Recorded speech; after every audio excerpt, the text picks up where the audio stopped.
आज हम चैप्टर 6 जो कि हीट एंड थर्मोडायनामिक्स है उसका न्यूमेरिकल प्रॉब्लम 6.7 सॉल्व करेंगे। तो प्रॉब्लम जो हमारे सामने है वो ये है कि आपके पास a gas occupies 400 millilitre at 20 degree centigrade. What volume will it occupy at 80 degree centigrade assuming constant pressure.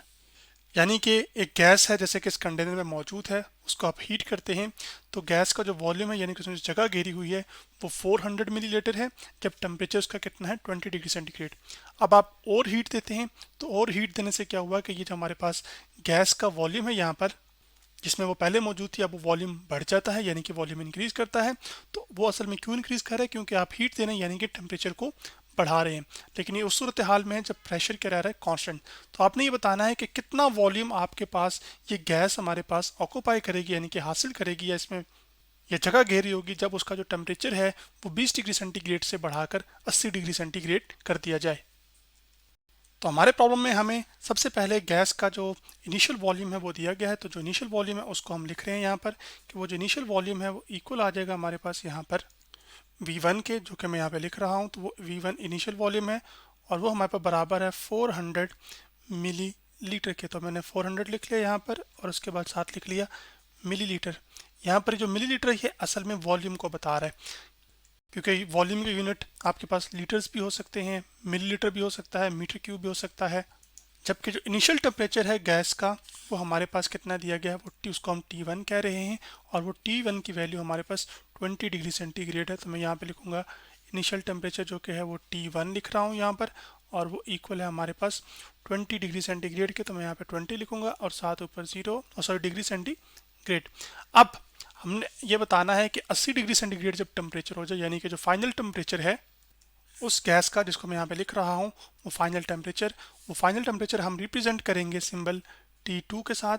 जब फाइनल टेम्परेचर T2 यानी कि हो जाए हमारे पास कितना 80 डिग्री सेंटीग्रेड, तो बताइए कि आपके पास उस गैस ने कितना वॉल्यूम यानी कि कितनी जगह घेरी हुई होगी। तो वो करने के लिए अब हम क्या लिखेंगे, फाइनल वॉल्यूम, और वही हमने मालूम करना है। तो फिर यहाँ पे मैं लिखूंगा फाइनल वॉल्यूम और आपके पास ये फाइनल वॉल्यूम लिखने के बाद यहाँ पर इक्वल टू फाइनल वॉल्यूम के लिए हम सिंबल यूज़ करेंगे V2 और आपके पास इक्वल आ जाएगा यहाँ पर जो है वो हमने ये फाइंड करना है, तो क्वेश्चन मार्क। अब ये सब कुछ जो सिनेरियो हमें दिया गया है ये कब है, जब गैस का जो प्रेशर है वो क्या रहे, कांस्टेंट रहे। प्रेशर कांस्टेंट रहने का मतलब ये है कि आपके पास जो नंबर ऑफ क्लूजन्स हैं इन गैस पार्टिकल्स के वॉल्स ऑफ द कंटेनर के साथ, जितने वो उसकी वजह से प्रेशर शुरू में जनरेट हो रहा है उतना ही आपके पास बाद में भी हो, बेशक आप हीट कर रहे हैं।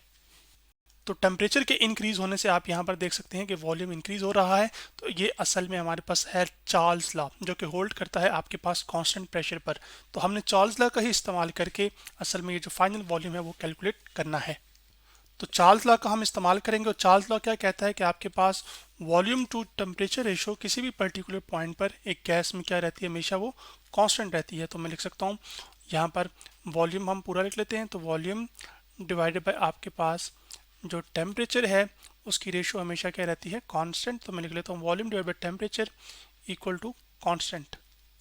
तो वॉल्यूम टू टेम्परेचर रेशो जो है हमारे पास वो इक्वल टू आ गई कांस्टेंट। किसका मतलब है, जितनी V1/T1 शुरू में होगी उतनी ही बराबर होनी चाहिए आपके पास V2/T2। तो हम इसी एक्सप्रेशन का इस्तेमाल करेंगे और चीज़ों को आगे लेकर चलेंगे। तो आपके पास आ जाएगा यहाँ पर V1 जो कि मैंने लिख दिया है, डिवाइडेड बाय हमारे पास आ जाएगा T1 और इसी को फिर हम लिख लेंगे इक्वल टू किसके, V2/T2। तो यहाँ पे मैं लिख लेता हूँ वॉल्यूम जो है V2 जो कि फाइनल वॉल्यूम है हमारे पास, जबकि जो टेम्परेचर है हमारे पास फाइनल वो T2 है। अब चूंकि हमने क्या करना है कि हमने फाइनल वॉल्यूम को कैलकुलेट करना है, तो ये जो T2 यहाँ पर डिवाइड हो रहा है उसको उधर जाकर हम मल्टीप्लाई कर देंगे। जब हम इसको मल्टीप्लाई करेंगे तो आपके पास ये है कि जो राइट हैंड साइड है वो हम पहले लिख सकते हैं। चूंकि left hand side right hand side के इक्वल है तो कोई भी आप साइड पहले लिख लें, कोई फ़र्क नहीं पड़ता। चूंकि हम V2 कैलकुलेट कर रहे हैं इस वजह से इसको मैं लेफ्ट हैंड साइड पे लिख रहा हूँ। तो आपके पास इक्वल आ जाएगा यहाँ पर V2 आपके पास आ जाएगा V1 डिवाइडेड बाय हमारे पास आ जाएगा T1 मल्टीप्लाई बाय आपके पास आ जाएगा यहाँ पर जो कि हमारे पास टेम्परेचर था जो कि इधर डिवाइड होता उधर जाकर मल्टीप्लाई हुआ, वो टेम्परेचर है हमारे पास T2 जो कि मैंने यहाँ पर कर दिया। अब हमने क्या करना है, सिर्फ और सिर्फ मल्टीप्लिकेशन करनी है या नंबर पुट करने हैं सबसे पहले। तो जो V1 हमें दिया गया था इस प्रॉब्लम के अंदर, इनिशियल वॉल्यूम वो 400 मिलीलीटर था। तो हम क्या करेंगे कि यहाँ पर वॉल्यूम V1 की जगह पुट कर देंगे 400। तो मैं यहाँ पे एक लाइन लगाऊंगा, V1 की जगह हमारे पास आ जाएगा 400, जो कि मैंने यहाँ पर लिख दिया है। उसके बाद जो टेम्परेचर T2 था हमारे पास, वो फाइनल टेम्परेचर है जो कि 80 डिग्री सेंटीग्रेड है।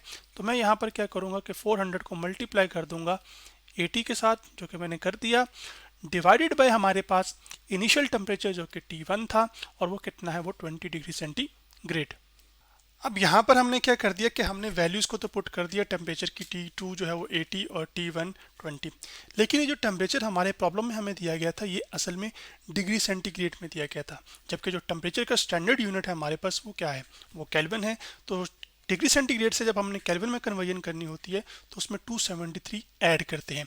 तो फिर मैं क्या करूँगा कि मैं ये जो आपके पास फाइनल जो मेरे पास एक्सप्रेशन निकल कर आया था, मैं इसी के अंदर थोड़ी सी तब्दीली करूँगा, और वो ये करूँगा कि आपके पास इधर ही फाइनल रिजल्ट में ही हम क्या कर लेंगे कि आपके पास इसमें 273 ऐड कर लेंगे। और इसी तरह यही चीज़ हम जो नीचे T1 हमारे पास दिया हुआ है इसमें भी हम 273 को ऐड कर देंगे। तो जो हमारे पास टेम्परेचर डिग्री सेंटीग्रेड में दिया हुआ था वो तब्दील हो जाएगा केल्विन में।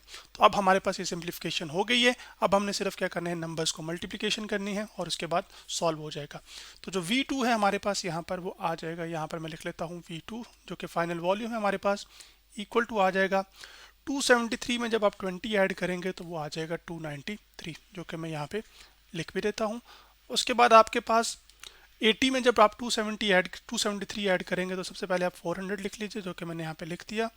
और उसके बाद 80 प्लस 273, तो ये मैं कर भी देता हूँ। तो आपके सामने हम 80 लिखेंगे यहाँ पर, उसके बाद उसमें 273 हम ऐड कर देंगे तो आपके पास जवाब आ जाएगा 353।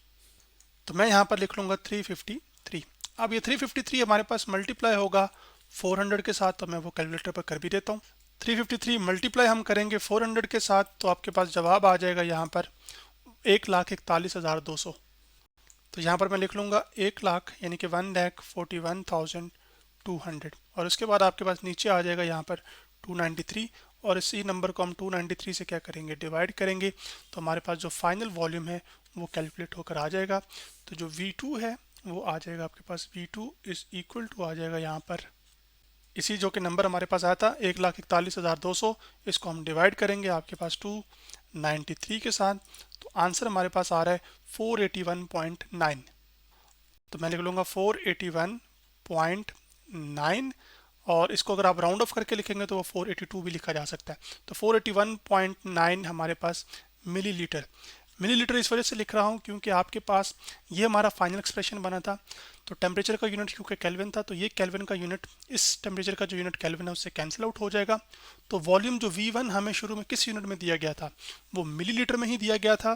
तो आपके पास जो V2 है फिर वो भी किस में निकल कर आएगा, वो मिलीलीटर में लिख कर आएगा। आपने मीटर क्यूब नहीं लिख देना। तो आज हमने चैप्टर 6 जो कि हीट एंड थर्मोडायनामिक्स है उसका न्यूमेरिकल प्रॉब्लम 6.7 सॉल्व किया।